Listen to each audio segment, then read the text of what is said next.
ഹ്യുനുവും ഹെയ്നും കൂടി സിസിടിവിയിലെ ദൃശ്യങ്ങളൊക്കെ നോക്കുമ്പോഴത്തേക്കും ഒരു ട്രക്കൊക്കെ പോകുന്നത് അവരുടെ ശ്രദ്ധയിലും പെടുകയാണ്. ആ ഒരു ട്രക്ക് എവിടെ നിന്നുമാണ് കണ്ടിട്ടുണ്ടായിരുന്നതെന്നൊക്കെ ഹെയ്നും ഓർത്തെടുക്കുന്നു. ഒരു ദിവസമാകട്ടെ വെന്റിലേറ്റേഴ്സ് ഒക്കെ മാറ്റുവാനായിട്ടുണ്ടെന്ന് മുത്തശ്ശൻ പറഞ്ഞ് ഞങ്ങളെ എല്ലാവരും വീട്ടിൽ നിന്നും മാറ്റിയിടയ്ക്കുണ്ടായിരുന്നു. അന്നത്തെ ദിവസമാണ് ഈ ഒരു ട്രക്കൊക്കെ വീടിന്റെ പരിസരത്ത് വെച്ച് താൻ കണ്ടിട്ടുണ്ടായിരുന്നതെന്നാണ് ഹെൻ പറയുന്നത്. അതായത് ഗോഡൌണിലായിരിക്കും പണമെന്നൊക്കെ വിചാരിച്ചിട്ടായിരുന്നല്ലോ ഇപ്പോൾ എല്ലാവരും തന്നെ വേഷം മാറി അവിടേക്കൊക്കെ എത്തിയിട്ടുണ്ടായിരുന്നത്. പക്ഷെ അവിടെ എത്തിയപ്പോഴത്തേക്കും അവർക്ക് പണം ഒന്നും തന്നെ കണ്ടെത്തുവാനും സാധിച്ചില്ല. മാത്രമല്ല, ആ ഒരു പണം എല്ലാം തന്നെ അവിടെ നിന്ന് മുത്തശ്ശൻ മാറ്റിയെന്ന കാര്യമാണ് അവർ മനസ്സിലാക്കുന്നതും. വലിയ മഴയൊക്കെ പെട്ടെന്ന് പെയ്തത് കൊണ്ട് തന്നെ ഹെയ്ന് തന്റെ കോട്ടൊക്കെ കൊടുത്തിട്ട് കാറുമായിട്ട് വരാമെന്ന് പറഞ്ഞ് ഹിൻവുവും പോകുകയാണ്. ഹെയ്ൻ അങ്ങനെ ഇരുന്ന് ഉറങ്ങുന്നു. ഇനി ഉൻസെങ്ങും ഹെയ്നെ അന്വേഷിച്ചുകൊണ്ട് അവളുടെ അടുത്തേക്കൊക്കെ വരുമ്പോഴത്തേക്കും ഹ്യുനുവോ എന്നൊക്കെ വിളിച്ചുകൊണ്ടാണ് ഉൻസെങ്ങിന്റെ അടുത്ത് അവൾ സംസാരിക്കുന്നത്. ഞാൻ ചെറുതായിട്ടൊന്ന് മയങ്ങിപ്പോയി. പിന്നെ എനിക്ക് നല്ലതുപോലെ തന്നെ വിശക്കുന്നുമുണ്ട്. നമുക്ക് വീട്ടിൽ പോകുന്നതിന് മുമ്പായിട്ട് തന്നെ എവിടെയെങ്കിലും കയറി എന്തെങ്കിലും കഴിച്ചാലോ എന്നൊക്കെ ഉൻസെങ്ങിന്റെ അടുത്ത് മോള് ചോദിക്കുകയാണ്. ഉൻസെങ്ങും മറുത്തൊന്നും തന്നെ പറയാതെ അവളെയും കൂട്ടിക്കൊണ്ട് പോകുന്നു. ഹിനുവു കാറിലെത്തി കഴിയുമ്പോഴത്തേക്കും ഓൺസിംഗ് ഹെയ്നെയും കൊണ്ട് പോകുന്ന കാഴ്ചയായിരുന്നു അവനും കണ്ടിട്ടുണ്ടായിരുന്നത്. അതുകൊണ്ട് തന്നെ ഓൺസിംഗിന്റെ കാറിനെ ഫോളോ ചെയ്തുകൊണ്ട് ഹിനുവും വരുന്നു. ഏറ്റവും ഒടുവിലായിട്ട് ഹിനുവിന്റെ കാറൊക്കെ അവരുടെ കാറിന് മുമ്പിൽ എത്തുമ്പോഴത്തേക്കും ഇതങ്ങനെ വെറുതെ വിട്ടാൽ പറ്റില്ല. കഴിഞ്ഞ തവണയും നിന്നെ 3 പേര് അറ്റാക്ക് ഒക്കെ ചെയ്തതല്ലേ, ഞാൻ ഇപ്പോൾ തന്നെ പോലീസിനെയൊക്കെ വിളിക്കാമെന്ന് പറഞ്ഞുകൊണ്ട് ഹെയ്നും അവളുടെ കയ്യിൽ നിന്നും ഫോണൊക്കെ എടുക്കുന്നു. പക്ഷെ അപ്പോൾ മാത്രമായിരുന്നു കാറിൽ നിന്നും ഇറങ്ങി വരുന്നത് ഹിനുവോ ആണെന്നുള്ള കാര്യമൊക്കെ ഹെയ്ൻ മനസ്സിലാക്കുന്നത്. തന്റെ അടുത്തിരിക്കുന്നത് ഉൻസിംഗ് ആണെന്നും അവൾ അറിയുന്നു. ഹെയ്ൻ പുറത്തേക്ക് ഇറങ്ങുവാനായിട്ട് നോക്കുമ്പോഴത്തേക്കും ഡോറൊക്കെ ലോക്ക്ഡ് ആയിരുന്നു. നീയും അവനോട് എന്താണ് പറയുവാനായിട്ട് പോകുന്നത്? അവനാണെന്ന് തെറ്റിദ്ധരിച്ചാണ് എന്റെ കാറിൽ കയറിയതെന്നാണോ? അതൊക്കെ കേട്ടാൽ അവൻ ആകെ ഷോക്ക്ഡ് ആകും. അതിലും ഭേദം നമ്മൾ എവിടേക്കെങ്കിലും പോകുകയാണെന്നൊക്കെ അവനോട് പറയുന്നതാണെന്നാണ് ഉൻസിംഗും പറയുന്നത്. ഹ്യുനുവും ഇപ്പോൾ ഹെയ്നെ കൂട്ടിക്കൊണ്ട് പോകുവാനായിട്ട് നോക്കുമ്പോഴത്തേക്കും നേരത്തെ ഞാൻ ഉൻസിംഗിനെ കണ്ടപ്പോഴത്തേക്കും മുത്തശ്ശനെ കാണിക്കുവാനായിട്ട് വീട്ടിലേക്ക് എന്നെ കൂട്ടിക്കൊണ്ട് പോകാമെന്നൊക്കെ അവൻ പറഞ്ഞു. അതുകൊണ്ടായിരുന്നു ഞാനും കാറിൽ കയറിയത്. നീ ഇപ്പോൾ പോയിക്കോ, ഞാൻ പിന്നീട് വന്നേക്കാമെന്നൊക്കെയാണ് ഹെയ്നും അവനോട് പറയുന്നത്. എന്നാൽ ഞാൻ കൂടി വരാമെന്നൊക്കെ ഹ്യുനുവു പറയുന്നുണ്ടെങ്കിലും ഉൻസിംഗും അവനെ കൂട്ടിക്കൊണ്ട് പോകുവാനായിട്ട് തയ്യാറായിരുന്നില്ല. ഡാഹയിനെ കാണുവാനായിട്ട് എത്തിയിട്ടുണ്ടായിരുന്നത് ജുൻഹോ ആയിരുന്നു. ഗുണിയുടെ അച്ഛനാണിത്. അവനാകട്ടെ നീ സൂച്ചോളുന്ന ഇഡിയറ്റിന്റെ കൂടെയൊക്കെയല്ലേ ഇത്രയും നാൾ താമസിച്ചത്. അതൊക്കെ വളരെ ബുദ്ധിമുട്ടുള്ള കാര്യമല്ലായിരുന്നു. ഞാനും ഇല്ലീഗൽ ആയിട്ടുള്ള കുറച്ച് ഫിനാൻഷ്യൽ ക്രൈംസ് ഒക്കെ ചെയ്തിട്ടുണ്ടായിരുന്നു. പക്ഷേ സൂച്ചോൾ ചെയ്തു എന്ന രീതിയിലാണ് ഞാനതൊക്കെ വരുത്തി തീർത്തത്. മാത്രമല്ല, ഞാൻ കൊറിയയിൽ നിന്നും പോരുന്നതിന് മുമ്പായിട്ട് തന്നെ പ്രോസിക്യൂട്ടറിനെ വിളിച്ച് ഈ ഒരു കാര്യമൊക്കെ പറഞ്ഞിട്ടുമുണ്ടായിരുന്നു. അതുകൊണ്ട് തന്നെ അവനും ഉടനെ തന്നെ അറസ്റ്റിലാകുമെന്നൊക്കെയാണ് ജുൻഹോ അറിയിക്കുന്നതും. അവനെങ്ങാനും പ്രതികാരം ചെയ്യുവാനായിട്ട് നിന്നെ അന്വേഷിച്ച് വന്നാലോ എന്ന് വിചാരിച്ചിട്ടായിരുന്നു ഞാനും ഇതൊക്കെ ചെയ്തതെന്നാണ് അയാൾ ന്യായീകരിക്കുന്നത്. സ്വന്തം കുഞ്ഞിന്റെ കരച്ചില് പോലും കേൾക്കുവാനായിട്ട് ആഗ്രഹമില്ലാത്ത ഒരാളായിരുന്നു അത്. അതുകൊണ്ട് തന്നെ അയാളും കുഞ്ഞിനെയും എടുത്തുകൊണ്ട് പോകുവാനൊക്കെ ഡാഹയുടെ അടുത്തും പറയുന്നു. അച്ഛനും ഇപ്പോൾ ഹിനുവിനെയും ഹെയ്നെയും മാറി മാറി കോൾ ചെയ്യുന്നുണ്ടെങ്കിലും ആരും തന്നെ ഫോൺ എടുക്കാതെ ഇരിക്കുന്നത് കൊണ്ട് തന്നെ ആകെ ടെൻഷൻ അടിച്ചാണ് ഇരിക്കുന്നതും. ഹ്യുനുവും ഇപ്പോൾ കണ്ണു തുറക്കുമ്പോഴത്തേക്കും അവനും ബ്രോക്കറിന്റെ ഒക്കെ അടുത്തായിരുന്നു ഉണ്ടായിരുന്നത്. ബ്രോക്കർ ആകട്ടെ അവൻ സൂയിസൈഡ് ചെയ്ത് മരിച്ചു എന്ന രീതിയിലൊക്കെ വരുത്തി തീർക്കുവാനായിട്ട് ശ്രമിക്കുകയാണ്. ഹെയ്ന് മുത്തശ്ശനൊക്കെ കാണണമെന്ന് പറയുന്നുണ്ടെങ്കിൽ പോലും നീ പോയി ഡ്രസ്സൊക്കെ ചേഞ്ച് ചെയ്ത് ഫുഡൊക്കെ കഴിക്കുവാനായിട്ട് എന്റെ ഒപ്പം വാ. അങ്ങനെ എന്റെ ഒപ്പം ഫുഡൊക്കെ കഴിക്കുകയാണെങ്കിൽ ഞാനും നിനക്ക് മുത്തശ്ശനെയൊക്കെ കാണിച്ചു തരാമെന്ന് ഉൻസിംഗും വാശി പിടിക്കുന്നു. ഡ്രസ്സൊക്കെ മാറിയിട്ടെത്തുന്ന ഹെയ്നും അവിടെ ഉണ്ടായിരുന്ന ഒരു പേനയൊക്കെ ശ്രദ്ധിക്കുകയാണ്. ഹെയ്ന് ഇഷ്ടപ്പെട്ട ഫുഡും ഹെയ്ന് ഇഷ്ടപ്പെട്ട വൈനും പിന്നെ വളരെ മനോഹരമായിട്ടുള്ള പാത്രങ്ങളും എല്ലാം തന്നെ സെലക്ട് ചെയ്യുന്നത് ഉൻസിംഗ് ആയിരുന്നു. ബ്രോക്കറും ഞാൻ ഹ്യുനുവിന്റെ ശല്യമൊക്കെ ഇല്ലാതാക്കിയെന്ന് പറഞ്ഞുകൊണ്ട് ഉൻസിംഗിനെ കോൾ ചെയ്യുന്നുണ്ട്. മാത്രമല്ല, അയാൾക്കും പ്ലെയിൻ ടിക്കറ്റും പണമൊക്കെ നൽകാമെന്നായിരുന്നു ഉൻസിംഗ് പറഞ്ഞിട്ടുണ്ടായിരുന്നത്. പക്ഷെ അതിനെക്കുറിച്ചൊക്കെ അയാൾ ഉൻസിംഗിന്റെ അടുത്ത് ചോദിക്കുമ്പോഴത്തേക്കും ഇപ്പോൾ നമ്മൾ കണ്ടുമുട്ടുകയോ ഞാൻ നിനക്ക് പണം തരികയോ ചെയ്യുകയാണെങ്കിൽ പോലീസിന് സംശയം തോന്നുന്നതാണ്. അതുകൊണ്ട് തന്നെ കുറച്ചു നാൾ നീ ഒളിച്ചിരിക്കുക, പിന്നീട് ഒരിക്കൽ നമുക്ക് കാണാമെന്നൊക്കെ പറഞ്ഞുകൊണ്ട് ഉൻസിംഗും കോളൊക്കെ കട്ട് ചെയ്ത് ആ ഫോൺ തന്നെ സ്വിച്ച് ഓഫ് ആക്കി വെക്കുന്നു. വീട്ടിലൊക്കെ വന്നിട്ട് നിനക്ക് എന്താണ് തോന്നുന്നതെന്നൊക്കെ ഉൻസിംഗും ഹെയ്നോട് ചോദിക്കുന്നുണ്ട്. പക്ഷെ ഇപ്പോൾ അത് വീടായിട്ട് പോലും അവൾക്ക് തോന്നുന്നുണ്ടായിരുന്നില്ല. മാത്രമല്ല, അവൻ കൊടുത്ത ഫുഡ് പോലും കഴിക്കാതെയാണ് അവൾ ഇരിക്കുന്നതും. അവളും നമുക്ക് മുത്തശ്ശനെ കാണുവാനായിട്ട് പോകാമെന്നൊക്കെ അവന്റെ അടുത്തും പറയുന്നു. നിന്നെ രക്ഷിക്കുവാനായിട്ട് ഞാൻ നിന്നെ കുഴിയിലൊക്കെ പിടിച്ചിട്ടു എന്നൊക്കെ നീ പറഞ്ഞതല്ലേ. പക്ഷെ അതെല്ലാം തന്നെ നിന്റെ തെറ്റിദ്ധാരണയാണ്. ഞാനായിരുന്നു അന്ന് നിന്നെ രക്ഷിച്ചിട്ടുണ്ടായിരുന്നതെന്നൊക്കെ പറഞ്ഞുകൊണ്ട് ഹെയ്ന്റെ മാലയൊക്കെ ഇപ്പോൾ അവനും അവൾക്ക് കാണിച്ചു കൊടുക്കുന്നു. അപ്പോൾ അന്നായിരുന്നു നമ്മൾ ആദ്യമായിട്ട് കണ്ടുമുട്ടിയതെന്നൊക്കെ ഉൻസെങ്ങിന്റെ അടുത്ത് അവൾ ചോദിക്കുമ്പോഴത്തേക്കും അന്നായിരുന്നില്ല, നീയും കപ്പലിലൊക്കെ മുങ്ങിപ്പോയ സമയത്ത് ഞാനായിരുന്നു നിന്നെ അന്ന് രക്ഷിച്ചിട്ടുണ്ടായിരുന്നതെന്നാണ് അവനും അറിയിക്കുന്നത്. ഹിനുവിന്റെ അമ്മയും പഴയ ആൽബമൊക്കെ നോക്കിക്കൊണ്ടിരിക്കുകയാണ്. അവിടെ എത്തുന്ന ഹെയ്ന്റെ അമ്മ കൂടി ആ ഒരു ആൽബമൊക്കെ നോക്കുന്നു. അങ്ങനെ ഇരിക്കെ അതിലുണ്ടായിരുന്ന ഹ്യുനുവിന്റെ പഴയ ഒരു ഫോട്ടോ ഒക്കെ കാണുമ്പോഴത്തേക്കും ആ ഒരു സ്ഥലമൊക്കെ വളരെയധികം പരിചയമുള്ളത് പോലെയൊക്കെ ഹെയ്ന്റെ അമ്മയ്ക്കും തോന്നുകയാണ്. അവനും ബീച്ചിൽ പോയ സമയത്ത് ഒരു കുട്ടി മരിക്കുന്നതിൽ നിന്നും അവളെ രക്ഷിച്ചിട്ടൊക്കെ ഉണ്ടായിരുന്നുവെന്ന് അമ്മയും ഇപ്പോൾ പറഞ്ഞു കൊടുക്കുകയാണ്. ഞാൻ എന്റെ അമ്മനെ കാണുവാനായിട്ട് വന്ന വഴിക്കായിരുന്നു നീ മുങ്ങുന്നതൊക്കെ കണ്ടിട്ടുണ്ടായിരുന്നത്. അന്ന് ഞാൻ നിന്നെ രക്ഷിച്ചു. അങ്ങനെ ആയിരുന്നു എനിക്കും നിന്നോട് സ്നേഹമൊക്കെ തോന്നിയിട്ടുണ്ടായിരുന്നെന്നാണ് ഉൻസിങ് പറയുന്നത്. എനിക്ക് നിന്റെ ഒപ്പം ഈ ഒരു മേശയിലേക്ക് ഇരുന്ന് ഫുഡ് കഴിക്കണമെന്നത് മാത്രമായിരുന്നു ആഗ്രഹം. പക്ഷെ എപ്പോഴും ഹ്യുനുവിന്റെ ഒപ്പം മാത്രമായിരുന്നു നീ ഫുഡും കഴിച്ചിട്ടുണ്ടായിരുന്നത്. എനിക്ക് വേണ്ടി ഈ ഒരു കാര്യമെങ്കിലും ചെയ്യാമോ എന്നൊക്കെ ഉൻസിങ്ങും ഹെയിന്റെ അടുത്ത് ചോദിക്കുന്നു. അങ്ങനെ ഹെയ്നും ഇപ്പോൾ ഫുഡൊക്കെ കഴിച്ചിരിക്കുകയാണ്. മാത്രമല്ല മുത്തശ്ശനെ കാണുവാനായിട്ട് കൂടി അവൾ എത്തുന്നു. ഉൻസിങ്ങിനോട് ഞാൻ തനിച്ച് മുത്തശ്ശനോട് സംസാരിച്ചോട്ടെ എന്നൊക്കെ അവൾ ചോദിക്കുമ്പോഴത്തേക്കും ഉൻസിങ്ങും അതിന് സമ്മതമൊക്കെ നൽകുകയാണ്. സ്യോൽഹിയും ഹെയ്ൻ അവിടെ എത്തിയിട്ടുണ്ടെന്നൊക്കെ അറിഞ്ഞിട്ട് എത്തുന്നു. മാത്രമല്ല മുത്തശ്ശനുമായിട്ട് സംസാരിക്കുവാനായിട്ട് അവളെ അനുവദിക്കുകയില്ല എന്നൊക്കെ പറഞ്ഞ് അവളും വാശി പിടിക്കുമ്പോഴത്തേക്കും ഉൻസിങ് ആയിരുന്നു സ്യോൽഹിനെ തടഞ്ഞിട്ടുണ്ടായിരുന്നത്. ഈ ഒരു സമയം കൊണ്ട് തന്നെ മുത്തശ്ശന്റെ അടുത്ത് സംസാരിച്ചതിന് ശേഷം ഹെയ്നും തിരിച്ചെത്തുന്നു. നിന്റെ ഫാമിലി ആകട്ടെ മുത്തശ്ശനെതിരായിട്ട് എന്തെങ്കിലും ഗൂഢാലോചനയൊക്കെ നടത്തിയാലോ എന്ന് പേടിയുള്ളത് കൊണ്ടായിരുന്നു മുത്തശ്ശനും എന്നെ വിശ്വസിച്ച് എല്ലാം തന്നെ തന്നിട്ടുണ്ടായിരുന്നെന്നൊക്കെയാണ് സ്യോൽഹി പറയുന്നത്. നിനക്ക് എന്ത് വേണമെങ്കിലും എന്നോട് പറയാം. നമുക്ക് രണ്ടുപേർക്കും നീ പറയുന്ന കാര്യങ്ങൾ കള്ളമാണെന്ന് അറിയാമല്ലോ എന്നൊക്കെ ഹെയ്നും അവളോട് തിരിച്ചു പറയുന്നു. മുത്തശ്ശൻ ജീവിച്ചിരിക്കുന്നിടത്തോളം കാലം മാത്രമേ പവർ ഓഫ് അറ്റോർണി ഒക്കെ വർക്ക് ആകുകയുള്ളൂ. അതുകൊണ്ട് തന്നെ മുത്തശ്ശനെ നീ നന്നായിട്ട് നോക്കുമെന്ന് ഞാൻ വിചാരിക്കുന്നു എന്നൊക്കെയാണ് ഹെയ്നും അവളോട് പറയുന്നത്. ഞങ്ങളുടെ പണമെല്ലാം തന്നെ നീ തട്ടിയെടുത്തത് കൊണ്ടാണ് ഞങ്ങൾക്ക് ഫാമിലിയുമായിട്ട് ഒന്നിച്ച് താമസിക്കേണ്ടിയൊക്കെ വന്നത്. എന്തായാലും ഞങ്ങൾ കുറച്ചുകൂടി ക്ലോസ് ആയി. അതും വെച്ച് അതിന് ഞാൻ ഒരിക്കലും നിന്നോട് നന്ദി പറയുകയില്ല എന്ന് പറഞ്ഞ് ഹെയ്നും പോകുന്നു. സ്യോൽഹിയും അവളുടെ പിറകെയൊക്കെ പോകുന്നതിൽ നിന്നും ഉൻസിങ്ങിനെ തടയുന്നുണ്ടെങ്കിലും ഉൻസിങ്ങും സ്യോൽഹിനെ മൈൻഡ് പോലും ചെയ്യാതെ പോകുകയാണ്. ഉൻസിങ്ങും കുറേയേറെ അന്വേഷിക്കുന്നുണ്ടെങ്കിൽ പോലും ഹെയ്നെ കാണുവാനായിട്ട് സാധിക്കുന്നില്ല. ഹെയ്നും വഴിയൊക്കെ തെറ്റി പല വഴിയിലൂടെ മാറി മാറി നടക്കുകയാണ്. അതായത് മെയിൻ ഗേറ്റിലേക്ക് പോകണമെന്നായിരുന്നു അവൾ ആഗ്രഹിച്ചിട്ടുണ്ടായിരുന്നെങ്കിലും എങ്ങനെയാണ് ആ ഒരു വഴിയിലൂടെ പോകുക എന്ന് പോലും അവൾക്ക് കണ്ടെത്തുവാനായിട്ട് സാധിക്കുന്നില്ല. ഈ ഒരു സമയത്താകട്ടെ കാറിൽ നിന്നും ഹ്യുനുവൊക്കെ ഇറങ്ങി വരുന്നതായിട്ട് അവൾ ശ്രദ്ധിക്കുന്നു. പക്ഷേ ഹ്യുനു ആണെന്ന് വിചാരിച്ച് അടുത്തേക്ക് ചെല്ലുന്നതിന് മുമ്പായിട്ട് അവൾ ഒന്നും കൂടി നോക്കുമ്പോഴത്തേക്കും അത് ഉൻസിങ് ആണെന്നൊക്കെ അവൾക്കും തോന്നുന്നു. വീണ്ടും കണ്ണടച്ച് തുറക്കുമ്പോൾ അത് ഹ്യുനു ആണെന്നും തോന്നുകയാണ്. അവനും അവളുടെ അടുത്തേക്കൊക്കെ വരുമ്പോഴത്തേക്കും നീ ശരിക്കും ഹ്യുനു ആണോ എന്നായിരുന്നു അവളും ചോദിക്കുന്നത്.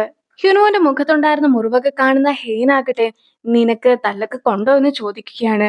ഞാൻ എത്ര തവണ നിന്നോട് പറയണം എന്നെ ആർക്കും തല്ലുവാനായിട്ട് സാധിക്കുകയില്ല എന്ന്.